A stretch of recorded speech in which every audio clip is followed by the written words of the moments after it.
to honor your story and to invite you to share it with each other. So the three things today is, number one, as Pablo said, you know, we're serving in the trenches with the neediest people, but sometimes we need to pull out of that and just say there's other people like us, sharing the same kind of experiences, the same issues. So we thought, let's see who else is in the room so you can feel a sense of solidarity. Aristotle says, for a story to work, it has to have a beginning and a middle and an end. So if this is the space of the story, there's the beginning. So Ben, write a big B there and put it down there. Funa, where am I now? All right, Funa, come and get a pen and write down and just put M there on that one. Okay. And Nikki, you come here. Where am I now? Here, all right, just put a big E on that. Okay. We're pilgrims. We're walking through our lives. Our lives have a beginning and a middle and an end. When I teach this, I teach it and say, if you're having a wedding coming up, this is the narrative design. Creative energy at the beginning. Don't ruin the beginning. Anything can happen at the beginning. Don't ruin the beginning by just giving instructions and stuff. The middle, when the members come to me at the next meeting and say, Paul, it's hard.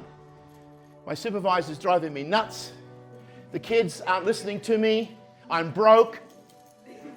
And my food stamps, the president's going to take away my food stamps. Now, I'm supposed to be trained to be the counselor, like Pablo. What's Pablo going to do? It's like, what would you normally say if I came to you as a member, Pablo? I will cry with you. You will cry with me.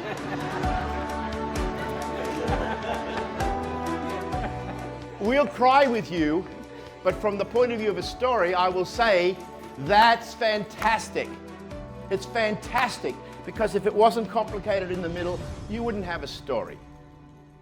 You wouldn't have a story. Or you say to me in the middle, Paul, this is the best thing that's ever happened. It's brilliant, brilliant, brilliant, brilliant. And I'm going to say, then you're not taking enough risks. You're not going to have a story unless you have something to overcome in the middle. Just gently, as a pilgrim people, do a slow walk now until you get to me. All right, close, or open your eyes so you don't bump into chairs.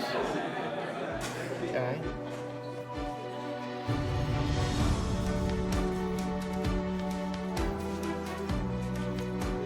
All right. Now, look down and look where I am. If we split the three, beginning, middle, and end, into 9 spaces, where are you now? No, you're coming into the beginning of the middle. And if you take a step back, you are now at the end of the beginning. You've moved from the beginning of the beginning to the middle of the beginning to the end of the beginning.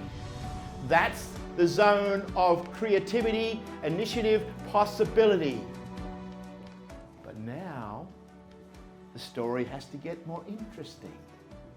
There have to be a few dragons that come out of a cave and start breathing fire.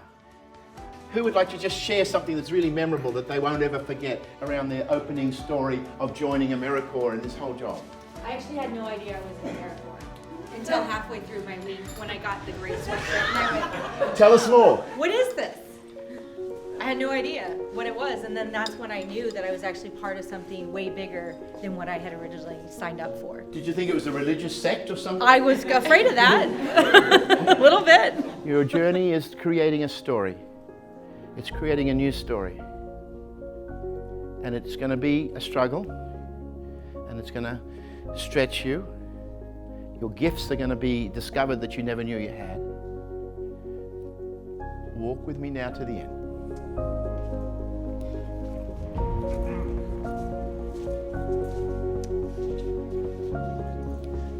How will you know if this is what you feel now? How will you know it's worked? What will be the test? How will you feel? How will you know this is going to be everything you want it to be? How will you even know that? Share that with people beside you. How will you know? What is the dream, and how will you know if you achieved it? Just have a conversation about that for a second.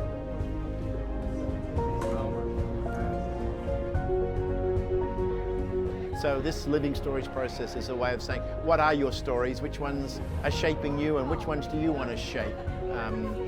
Because that whole thing was, I want to teach people the power of stories. I want to teach people that stories have real effects on identity and destiny and community. And that if you understand that process, which I'm trying to demonstrate today, you can be more effective in dealing with change. There's about 40 people here. We're going to break up into 8 groups of 5 people. And we're going to sort of spread out. So each of you will have 2 minutes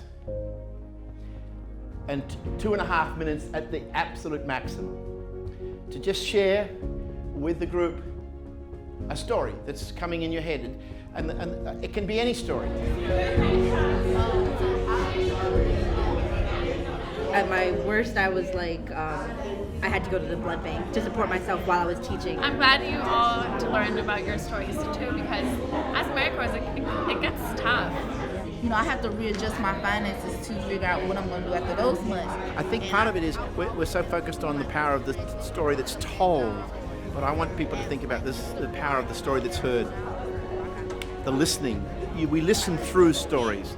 The most important thing isn't the story you tell, it's the story you listen through. Revisit all the stories now and have a brief, appreciative conversation about what you like about each story. And out of that conversation, pick one that you think is the story that you'd like to be retold to the group. So I'm Janine. My story is entitled Reigniting My Passion. I started before my first Americorps journey, my plan was to be a professional actress. And I was at a cubicle and I was disconnected with people. And I decided to have a conversation with my younger self. And I asked him, am I doing the things that you expected me to do? And there was no answer. I was very depressed, suicidal, and I just didn't even want to live anymore. It had nothing to do with my mom. It was a simple fact that I didn't have no siblings. Like, I didn't really know what I was living for. My mom was always at work. It wasn't her fault. She had to pay bills. My dad was in my life, and I thought that was my fault. Hey, he doesn't love me. Maybe I did something. That's why he's not here. I'm not appreciated. My family had great things and wanted me to do great things in my life. So, as you all know, I joined the military to do that great thing that they all did. I went to basic training. So I made the choice to completely abandon my work in New York City and go back to little old Portsmouth, Virginia, Southeast Virginia, which is about 3.5, 4 hours from here. And that's where I grew up. And that's where I found Americorps for the first time. Nobody cares about me, love me or anything. In that moment of, I'm about to just go run out in traffic and kill myself, when I got shot, it was like my life was slipping away. I felt the tunnel. I didn't know what to do. I was running out of breath. Like, I was just confused. I spoke to my wife, and she said, you need people. You need to connect to people in a real way. Human connection is very important to you. Have you thought about Americorps? Unfortunately, I got hurt in basic training. With that, I was walking with crutches every day. I wasn't allowed to leave those crutches. And I got discharged. And when I got discharged, it was devastating for me because I went over there with a dream of coming back home with a full-on uniform and doing something greater. After I did those 2 years, like I said before in my expressions, I feel like Americorps is what makes you. And at that time, it made me. I found passions that I didn't know I had. And the main one was, I'm motivated by being with children, by serving children. And that's when this new journey began. And I'm a part of the Sligo Middle School program. And there are a lot of ESOL students, who have limited or no English, who live in a world that they're told that they're not smart enough, they don't have the ability, they'll never really make it. Every day when I went to formation, I was in my crutches, and every time I looked around, I seen units there longer than I marching to their graduation, where I just stood in formation, leaning on my crutches, watching them walk by. I became grieved. And I decided that maybe this isn't the path, and I felt a disconnection altogether from my passion. So I thought a third term in Americorps would probably do it, because that's where I found my passion the first time. With the help of my friend and my mom, I had the opportunity to apply here in Americorps, where I can continue my dream of pursuing something bigger than me. And even though I won't be able to do what I was supposed to do in the military, I'm going to continue to do something better for the community instead of going out there risking my life. So as I was sitting in the hospital laying there, I was like, you know what, I have a purpose to live. I want to do something in my life. I want to make this, powerful, inspiring. It don't got to be sad, So what I did was, as I applied to be a mentor, tutor to kids that may have been in my position, the solution to my problem was them helping me. Now I have a purpose and a reason to live every day. They help me. They always say they love me and that they hope I'm going to be here next year. And so, that always saves me. So I have a purpose to live every day. Americorps was a great stepping stone for me, and I appreciate everyone in the Rockville office here, and all you guys coming here, hearing my story, and cheering me on. Thank you.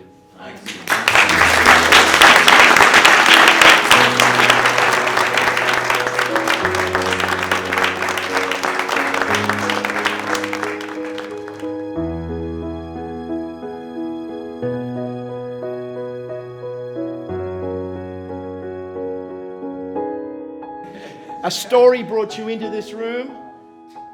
You are now creating that history of the story you're creating. Beginning, middle, end. And then, as you walk out from your experience, it's what you take with you. Think about it. There's friendships, there's skills, there's learnings. But when you're a bit older, like maybe I am, all you'll have is the stories. All you'll have is the stories. That's the most precious, the most enduring, the most inspiring. So I just say, if that's what finally you're going to take away, do it intentionally now. It's like a stick. I don't have it on a t-shirt. I should, but it's like DIFTSOTS.